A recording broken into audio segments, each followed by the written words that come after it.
साला कहियो जाले तो हाथे नियन मुंह बाके खा लेवेले हैं आ कहियो पर पात देवे के बा करे साला तोरा हेतना लोग में ते कैसे जान गले कि हम ही पत्नी हो नटुरो तो पाद सकेला सुने ना उठा के और हरिया में बिक देन देखा तरन हमरा के आय ठुस ठास अपने पादा तारा ना कह तरन हमरा के कारे साला खाली पदे पदे का घु चल बस खाए के बाद साला होतने कितना खाल तारा रास्ता और ठुस ठास पदले हता लोगिन नतिया के बेटा पादला खाती इतना चीज करता रहन स तो जहिया जान जिहन स कि हम ही ठूस ठास कइले बन तहिया का कहिहन स देखल जी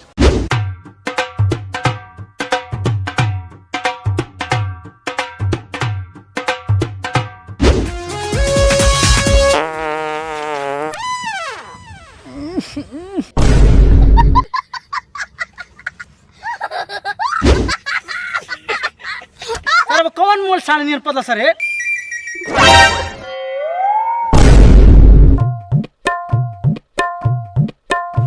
भैया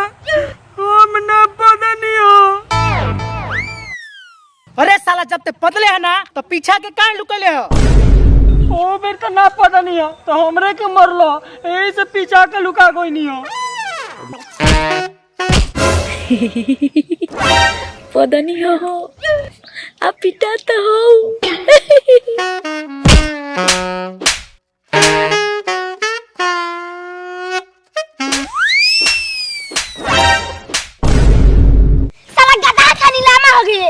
अभी बुद्धि तोरा ना आवे ई तोरा बुझाता कि भौजी के रास्ता भर उतारते लियल बरिस खाली पदा पादी कइले बरसन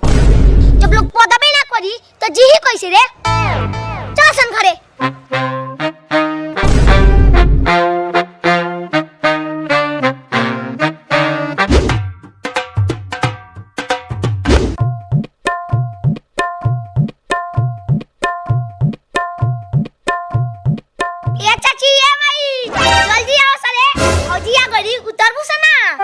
हमर लक्ष्मी भौजाई नु आइल बड़ी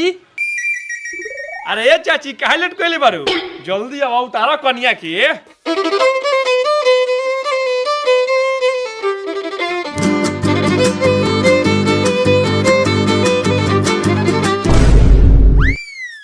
उतार चल कनिया तू बारा चोना कइलू उतार चल कनिया तू बारा चोना कइलू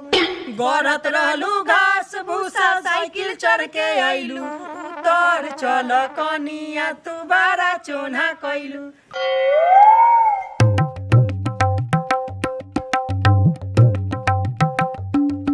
आय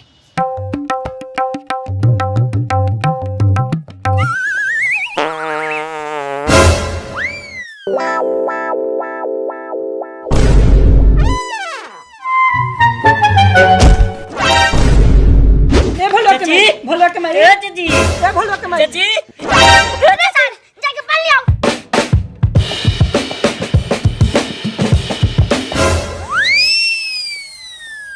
कारे सरवा पदनी मेहरारू ले आइल बारे ते रास्ता भर ठूस ठास करत लखिया आ मारत रहले हमरा की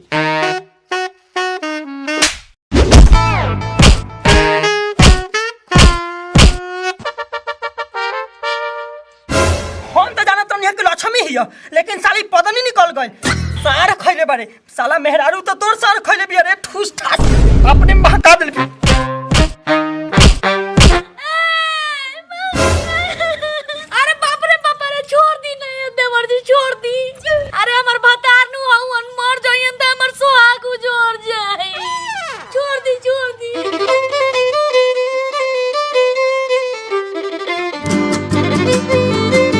चुटना नु लागल कहीं तो गली हरामी पदनी भर रास्ता तू ही पता तो ले तो बता दे कि चाहिए ना वो पिटाई ला हो कसम देते हमहु पिटा के नहीं बताओ का माइयो बेहोश हो गई गलती हो गई लो सारा दुनिया पादला हमरा पतास लगल तो हम पादली हमरा का पता कि पादला के वजह से इतना झंझट हो या बुढ़िया बेहोश हो जाइए गलती हो गई लो तो हम ना पादे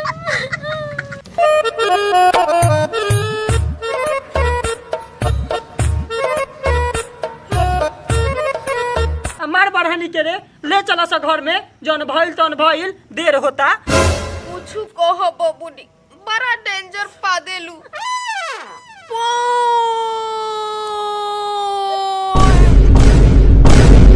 फिर पादम कबो ले चली लो घरे चलो